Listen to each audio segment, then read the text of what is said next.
નમસ્કાર મિત્રો, વિડીયોમાં ફરી એક વખત તમારું સ્વાગત છે। મિત્રો 26 એપ્રિલથી 4 મે સુધી પૂર્વીય પવન ફૂંકાવાની શક્યતા છે। દેશના કેટલાક ભાગોમાં હવામાન બદલાવાનું છે, જ્યાં તોફાની પવન અને કેટલાક સ્થળોએ કરા સાથે વરસાદ પડી શકે છે। 29 એપ્રિલ 2025 દરમિયાન ભારતના પૂર્વીય ભાગોમાં વાવાઝોડા, વીજળી અને ભારે તોફાની પવનો સાથે વરસાદનો નવો રાઉન્ડ જોવા મળી શકે છે। મિત્રો, મે મહિનામાં ગુજરાતમાં ફરી એક વખત કમોસમી વરસાદની આગાહી છે।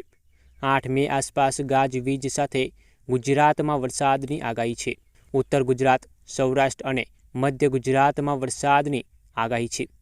તો આ બાદ મેથી 4 જૂન સુધી અરબી સમુદ્રમાં સાયક્લોનનું નિર્માણ થશે।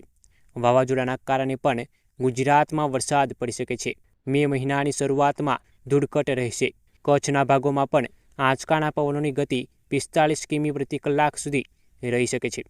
દોસ્તો, આવી જ વરસાદને અને ખેડૂતને લગતી ટોટલ અપડેટ એટલે કે બધી જ માહિતી જાણવા આપણી ચેનલને સબસ્ક્રાઇબ કરી બેલ આઇકન દબાવો અને વિડીયોને એક લાઇક કરો, જેથી તમને બધી જ માહિતી અમારી ચેનલથી મળતી રહે।